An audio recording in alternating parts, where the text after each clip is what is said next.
Hi everyone, and welcome back to Waterhouse Forde. In this video I'm going to be servicing the brakes on the ride-on mower. The brake disc and pads is sitting just behind this left-hand wheel, and I think this is certainly the same, I believe, for all the Mountfield ride-ons, and I think it's quite similar to most ride-on mowers. So hopefully this will be interesting for some of you. If you whichever ride-on you happen to have, and if you feel that your brakes are not perhaps working as well as they're used to, this is certainly a good place to start. In this video I'll dismantle the brakes, show you how they work, clean everything and put them all back together. So again, I hope you enjoy. Okay, now we're around the back of the mower. Let me give you an orientation. And we want to have a look at the brakes now. So this is the brake mechanism here. And you can see that's running on a lay shaft within the differential, not on the actual wheel axle. Right, so what we want to do is we need to remove this. This is the activation lever. You can see that moves backwards and forwards. And then the actual brake disc is sitting, well, there's the brake disc, and then the brake pad is sitting inside this housing at the back here. Let's get it open and you'll see what I mean. So we'll pop this off. This is not tight, it's on a self-locking nut. And you don't want it tight because it needs to be able to float.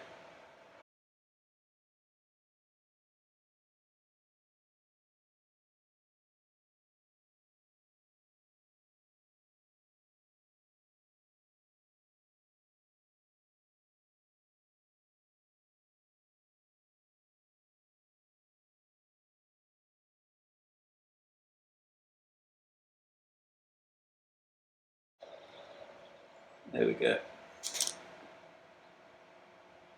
So we've got this locking plate, which locks the lever arm, the activation arm, to the caliper as well. And now we should be able to get this one off as well.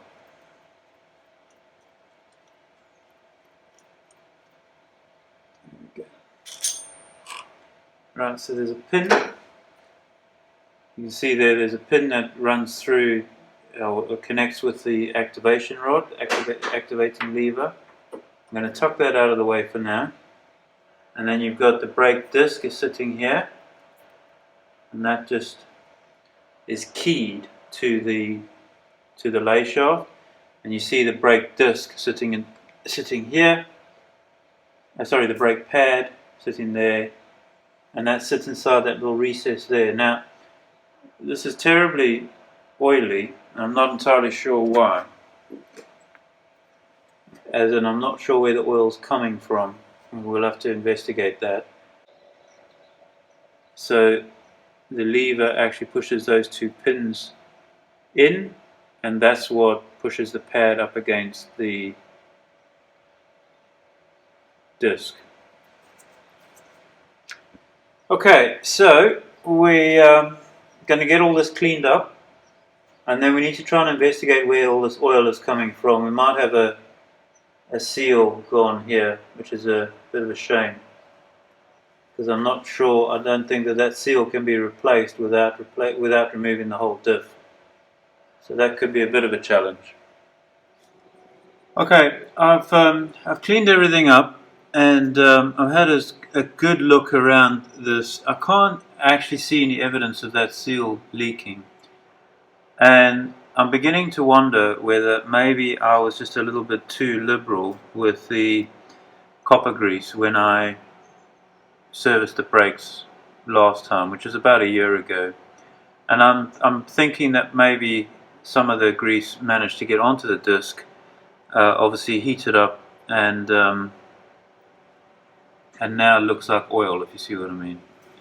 So what I'm going to do, I'm going to put this back, Obviously, as I say, I've cleaned everything up, but I'm just going to put it back for now, and we'll monitor it for a couple of weeks and see whether that oil returns. If it does, then I'm afraid we're going to have to find out how to pop that seal out and put a replacement in.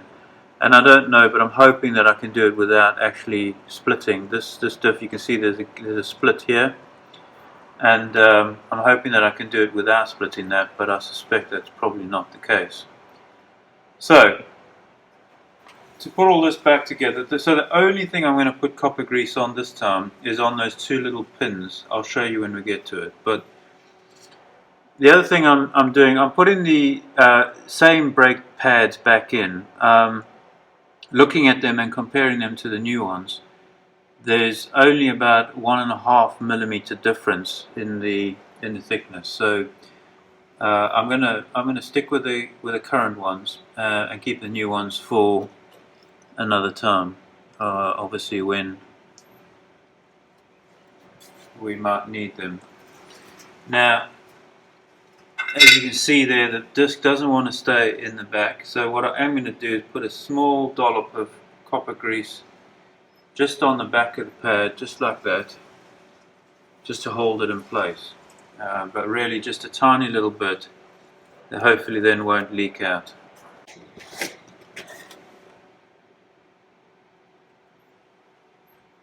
Okay, next one is the disc itself. Get that on. That's now nice and clean and dry. I've made sure that it's as clean as I can get it. Right, now the next job is the main caliper, and this is actually quite complicated. Okay, I decided to move over to the workbench because it'll just be much easier than trying to fight around the camera. Sorry for there might be a little bit of shaking on the camera because I've actually got the camera sitting on the desk so that you can get real, nice and close up here. So basically how this works is you've got the two pins that run through these two holes here. So there they are there.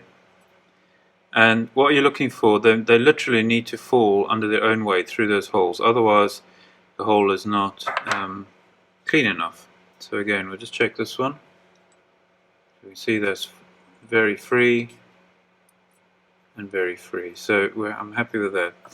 Now those are probably the only thing that really needs to be lubricated in here, because you really don't want those seizing up at all. If they seize up, that's it, basically your brakes will stop working. This is a backing plate that basically sits behind the brake shoe, which fits in there, and then you've got the two pins which the lever acts against, and that's what obviously activates your brakes. Find something to stand this on, just to hold that all in place, whilst we put a very small amount of copper grease just on these pins, just to ensure that they don't seize over time. Okay.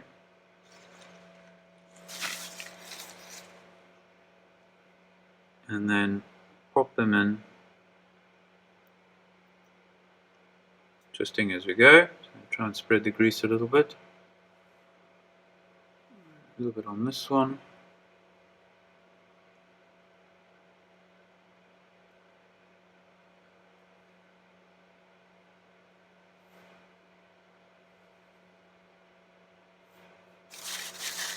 You really don't need a lot, it's such a small part. And that one in, twisting as we go.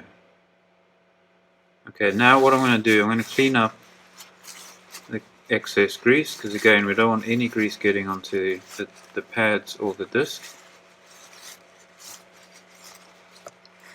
Although to be fair, this is the outside of the caliper, so probably less of a concern. But now holding that pad in place, we can go back to the mower and get this reinstalled. Okay, so back at the mower now. You can see the caliper, from the shape of it, we can see that it needs to go that way, and that's because it's got this rounded recess in there. Now the brake pad has fallen out, so we'll just pop that back in. Okay, and now this is going to go on like that, but we need to get all the other bits in as well. The only bolt that doesn't have anything else on it is this one at the back here, so we'll get that one in first. Just get it started.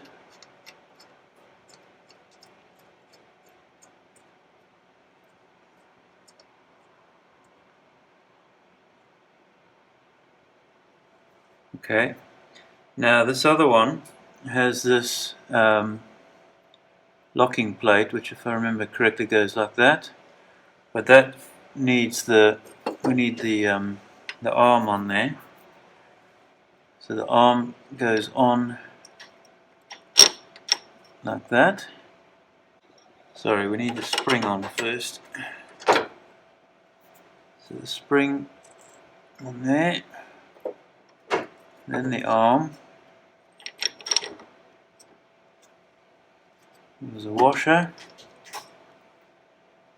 There should be a nut somewhere, but I'll have to go and find that. That seems to have got lost in the cleaning.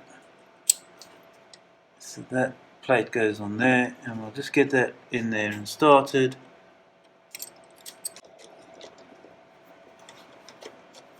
Okay. Alright, let me just go find that nut. Okay, found it in the bottom of the ultrasonic cleaner. It's the real problem. These things, these little things fall through the holes in the basket. Now, what we want to do here is we basically want this adjusted to the point where the brakes are just beginning to engage, but not locking. Get the caliper up tight first.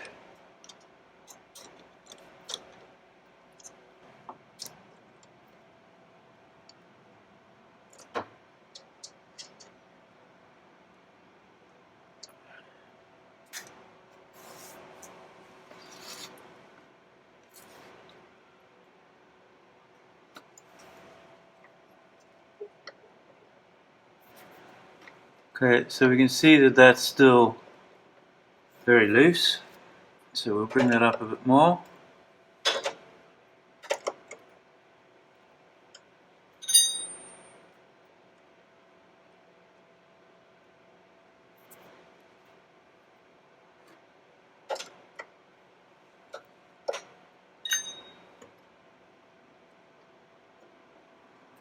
Now, what I'll do, I'll press the brake and you can see the action that that lever makes.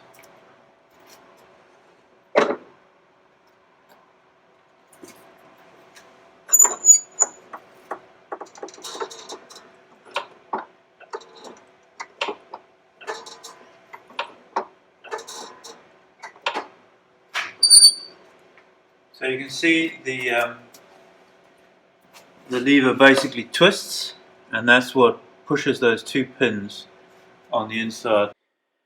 Right, well that's it for this video. I hope it's been informative, and I hope it's helped somebody, some people out there.